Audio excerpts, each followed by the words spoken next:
I'm tired of having to work harder to bypass mediocre men. They went with a guy who had less experience than me. Women make up 50% of the population. Why is it that we're only about 5% of the below the line workers?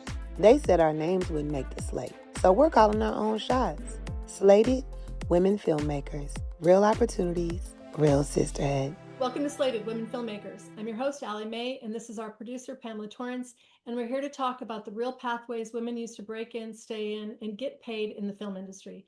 Today, we're excited to welcome Meosha Bean, an award-winning filmmaker, director, and cinematographer, and the host of the podcast, Creator to Creators, with Meosha Bean. Meosha has a strong background in storytelling and visual production and has created a wide range of film and audio projects that highlight authentic voices and real experiences.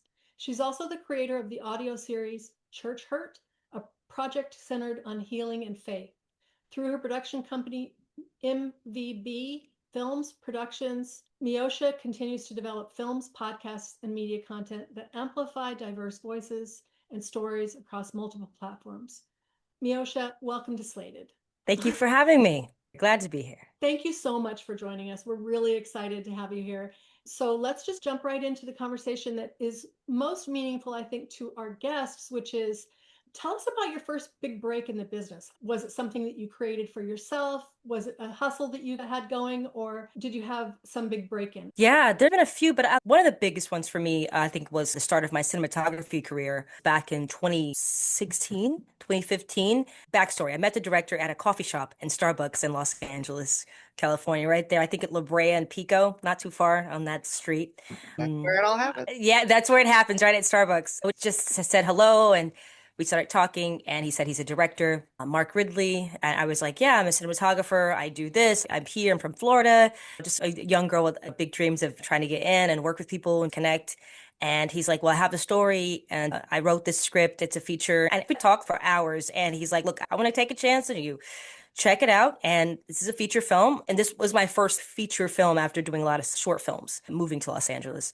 So I read the script, thought it was different, and I said, why not? It's a drama. It's not in the horror genre what I'm used to making. It's drama. It was dark, and it was real life kind of situations. So I called him, and he was like, okay, let's do it. He got a crew together, and it was a huge crew of people. I felt overwhelmed, but I think too, a part of me is now or never. Why not go for it? Even if I'm afraid of doing something, I'm still going to do it. But I knew what kind of vision I could give to the feature and for his vision, the director. And I came there, and I think I was overwhelmed because it was a lot of big name people. And I was literally thrown into the wolves' mouth. And I was like, oh my God. But turned out great. There were a few hiccups there because it was an indie budget, of course. It was a great paycheck. But I felt great. I was getting paid to be there to shoot for my skills. So it felt really good to be acknowledged in that way.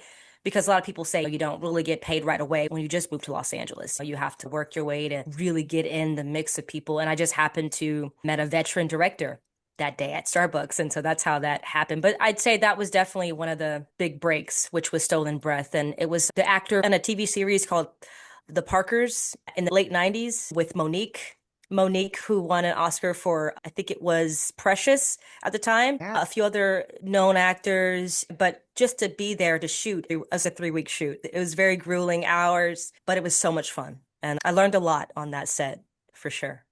I can imagine. So it was one of those situations where you said yes before you had the skill, right? Yes, I'll figure out what to go. absolutely. Yeah.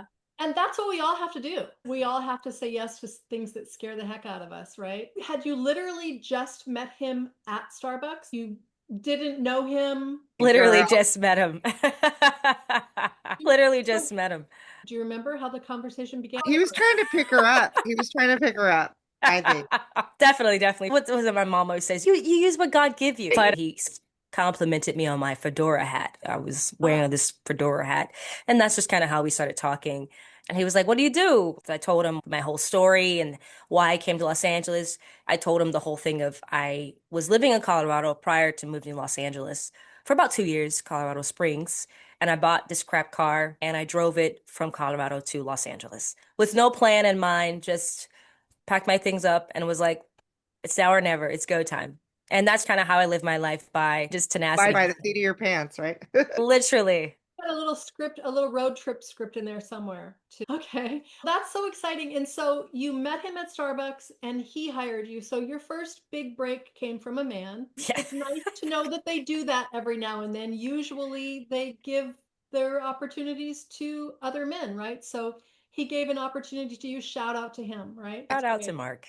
Yeah, shout out to Mark. Where did that opportunity lead after you had shot that film? Did that lead to anywhere else? Oh yeah, it definitely did. For me, if I have a feeling, if it's good to me and I know I'm going to enjoy it, that's how I choose my projects and things I want to be a part of. If it just sticks out to me, I'm like, oh, I want to do this, I want to do that. But after Stolen Breath came out and it was received pretty well, there was another film, a guy named Tony Patterson.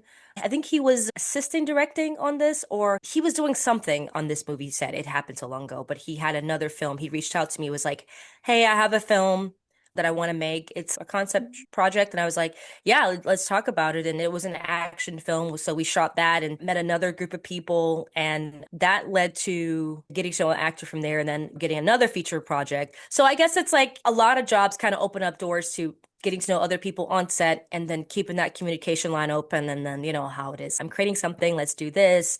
And in the meantime, between all that stuff, I would also create my own projects too. That really speaks to your skills as a cinematographer, really, to frog leap from one to the next because of the experience of working with you and then wanting you on their project as well. That really speaks to what it's like to work with you.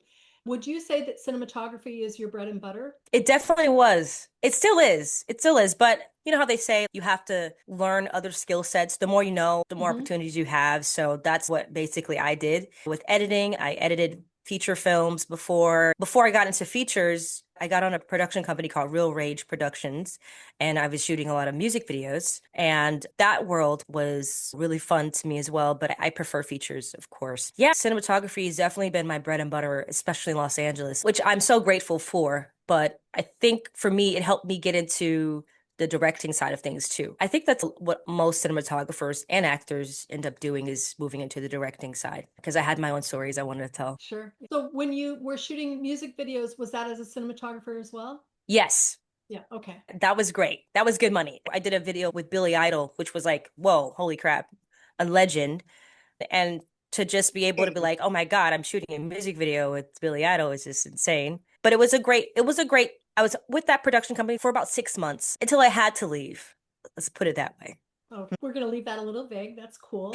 Does the production company bring you on as a cinematographer on a gig basis, or were you on staff? Okay, I'm going to tell you exactly how I got the job. So prior to me knowing about this guy and anything that he did, before coming to Los Angeles, I remember Facebook. Thank God for Facebook. You connect with people in the industry.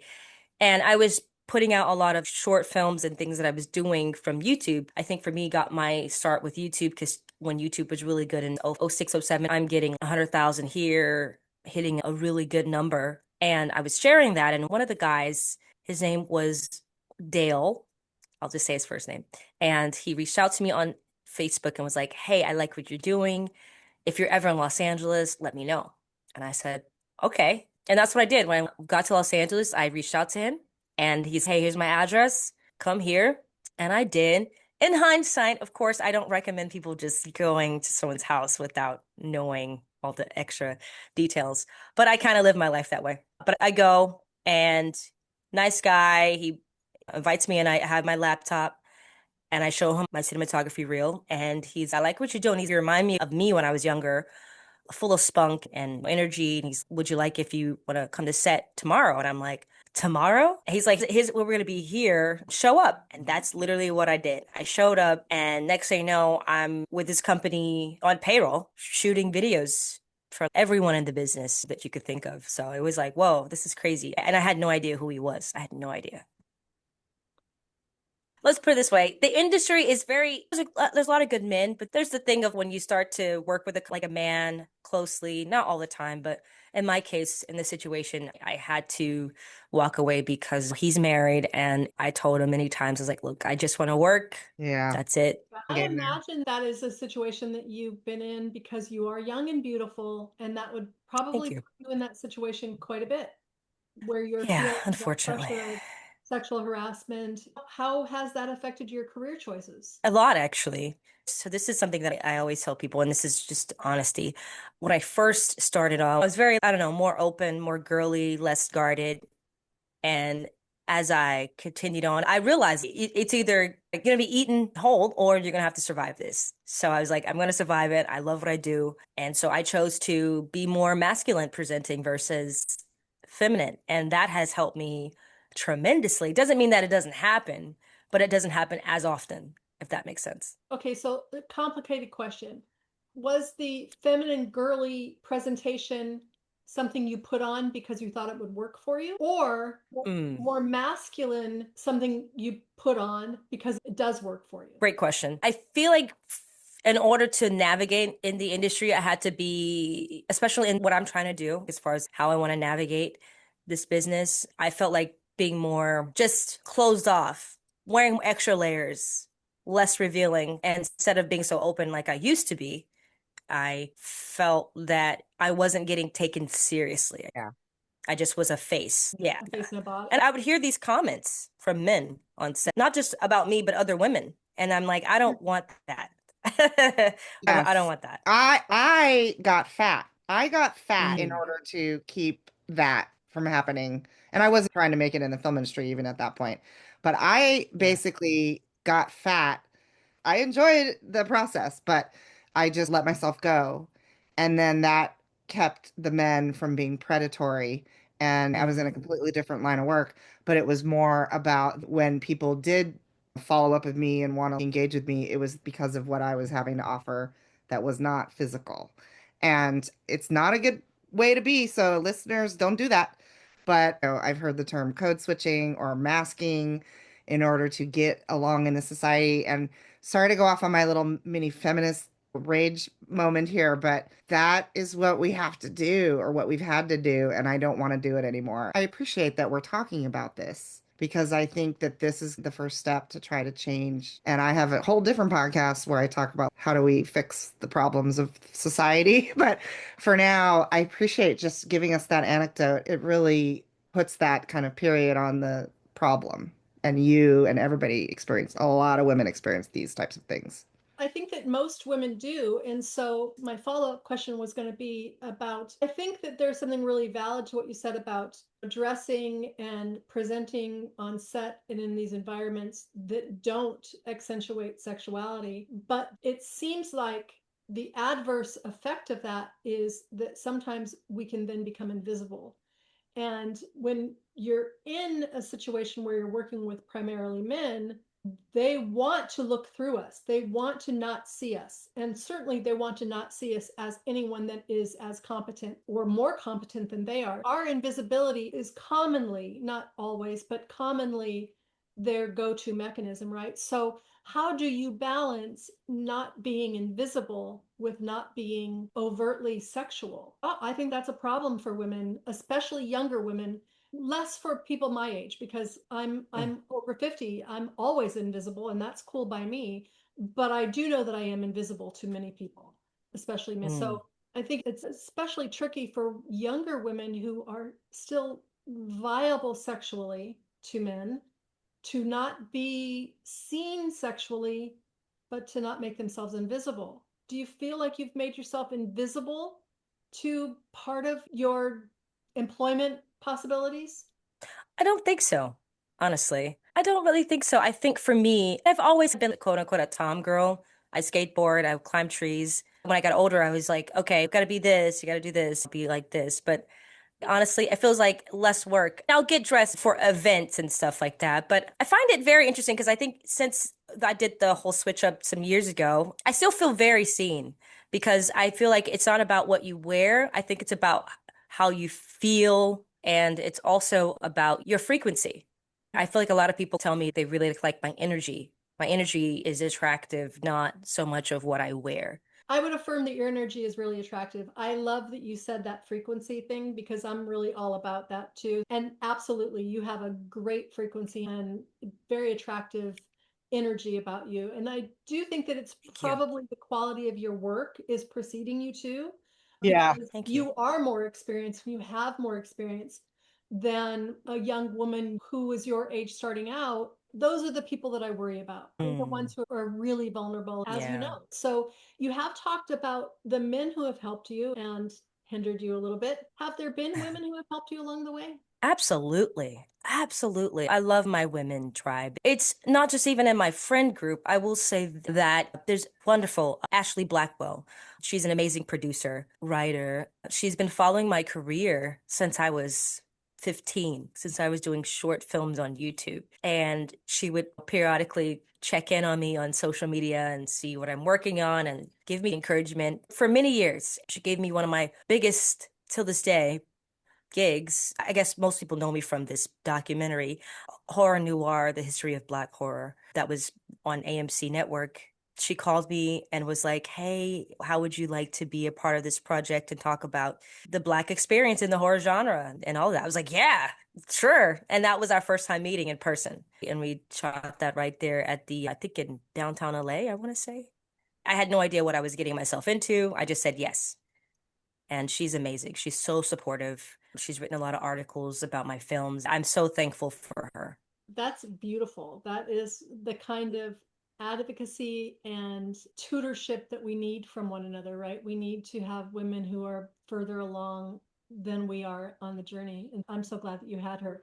Maybe you could introduce her to us. Yeah, that'd be great. Okay, I'd love to have her on our show. She'd be a great guest. Definitely. Yeah. Do you feel like women get hired differently than men in the industry? Absolutely. 100%. Let's talk just strictly as a cinematographer, because I know you do a lot of things. What do you feel are there different qualifications that people look for if they're interviewing you and a man for the job? Do you think they're looking at you differently? Yes, for a long time. I think now that I've worked with a lot of people and people know what I bring to the table, before all that, I think I had to prove myself. I didn't really understand there's a process of proving. And sometimes it's, oh my God, what else do I got to do? I want to show you that I can do what a guy can do. And it's even sometimes I had people say, let me get that for you, sweetheart. Baby cakes, here, let me pick this up for you. I can pick up a camera. I can do all these things. Of course, even men, they have assistants there too. I don't think that men intentionally do it. I think it's something that's unintentional because it's, oh, let me help. She's a female. Let me help her. It's chivalrous. So, in Yeah. essence, they're trying to help. It's not a bad thing, but it's annoying. Yeah. I don't mind a little help on set. I'm fine with that, but I do draw a line at calling me any names like that. Yeah. Baby cakes. That would probably make steam come out of my ears and nose. I would become a fire breathing dragon. Are you still encountering that kind of bias and misogyny? Not as much, but it does come up. There's a difference, female and male. I think that there are always going to be those differences, of course. It'll change as you get older. You'll find, Yeah. like I said, you're still young and beautiful. And not to say that I'm not beautiful, it's not that. But as you get older, that goes away. And even just the politeness goes away. So, Interesting. Yeah, it does. So, get ready, but it's going to be a while for you, You've got another decade. at least. When you walk into a room to get hired as a cinematographer, are you conscious of pulling other women with you, asking for other women on the set with you as your assistant camera or anything like that? Yeah, even if it's not assistance camera, I want women, definitely. I'm always very mindful because I know a lot of talented women that aren't getting hired. And if I'm on a project, I definitely want to be mindful. Okay, she has a skill set. I'm going to call her on. Matter of fact, so a friend of mine, he and his wife are producers and he's a writer and he got a job with Fox. Fox Studio was looking for a woman of color to direct this series. And this is during COVID. And I was just stoked because this is when I started my podcast. It felt like the end of the world. I was like, oh God, it's over. No work's coming in. But then I got this really cool offer. We met up and I got to go to Fox Studio a lot and things were moving forward and it was sci-fi horror. And I was going to be directing 7 episodes for this television show for Fox. I was so stoked. It was like what do you call it? Your big break or the moment of this is going to definitely solidify you as a whatever. I had one And of those recently, I know. yeah, right. And you're just like, oh, it's right there. Oh man. And you're in the it's room. really good. Yeah. And you're just thinking, wow, I'm here. I'm in the room. I'm the director. It's crazy. It was like one of those pinch me moments. I knew it's going to come, but then it just folded because this whole COVID situation. So I had to pull back. But it was a great amount of money. I was going to be getting paid right at $5,000 per episode or something like that. It was really small, mini episodes, very tiny episodic things that they were going to shoot. But I was like, man, maybe next time. I can tell you how I recovered from it, because for mine, it was full 60-minute episodes, 10 episodes. Nice. It was the premiere season. I was going to direct them all. I hired a writing team, and it fell apart for me. The show is shooting now, but it fell apart for me because the producer was very inconsistent with me about things like who was getting hired for crew, paychecks, when we were getting paid. And I just felt in the end that I was not going to be able to trust him on set, and that I was not going to be able to go to Hawaii, secure that I was actually going to get paid. And that's really what it boiled down to. But accepting that job and then believing that it was really happening for me after all these years of being in this business, I went through weeks of not believing in it. And then finally I accepted it. I had developed every episode. I had shot lists. I had done all of the work of getting onto set. And a week before we were set to land in Hawaii, I pulled out, which was my choice. They wanted me to stay on, but it was my choice because I just felt like I couldn't trust this man. And if I couldn't trust him before I hit the ground in Hawaii, I wasn't going to be able to trust him afterwards. I knew that. So the way that I overcame it was I just jumped right into something else. I just jumped right in, because it was the lack of momentum that really hurt. I felt like momentum had finally hit me, right? The momentum that I've been working for years. I have been at this a long time, but I don't live in LA. And I live in Northern California. So I don't go to mixers and I don't meet people. And I sit in my room and I try to write scripts and direct shorts. And so the momentum was really what hurt letting go of. And so I just decided to dive into my feature and develop it myself. And creating my own momentum helped me to move on and let go of that heartbreak. How did you do it? How did you rebuild after that disappointment? Because disappointments are, when you get that close, it feels like a knife in the chest. It did for me anyway. Oh, yeah. Oh, yeah. That's a great question. And that's really good advice of how you got over that. How did I get over it? You did the podcast, right? Yeah, Like just dug happened. into some new creative thing, like what Allie did, but you were in COVID, so the podcast made sense. Yeah, I definitely still dive right straight into that. I started doing that.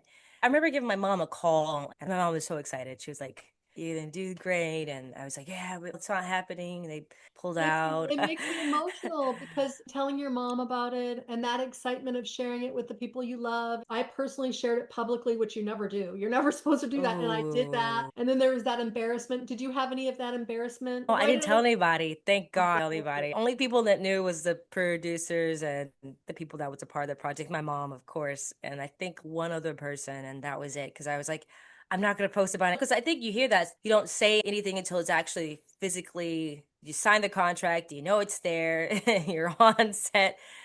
I feel like if you start posting, you jinx it a little bit. I don't know. That's Yeah. just me. I only posted one thing though. One Did thing. you really?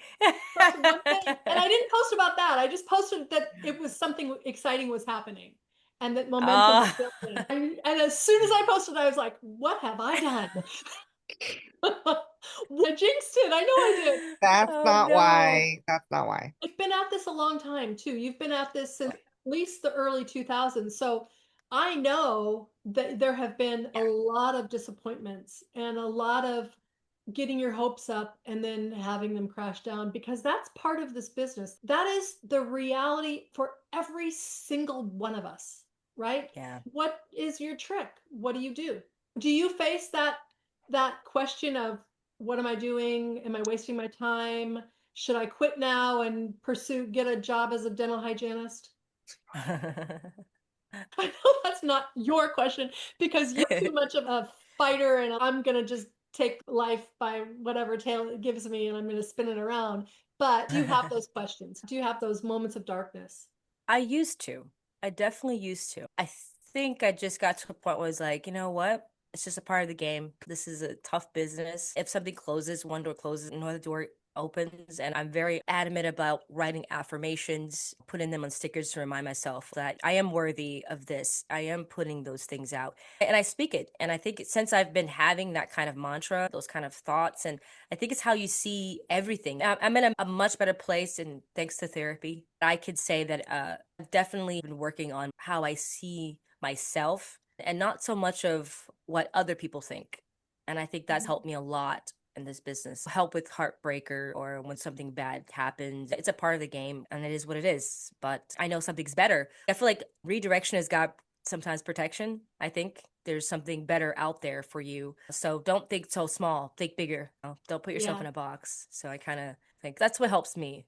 Mantras. My tagline on my profiles and in my head is leap and the net will appear. And I read that quote years ago and it's always stuck with me. But I think when one door closes, you karate kick another one open. That's my, you just I like karate that. kick another one open. What's one thing in the industry that you think women need to stop doing?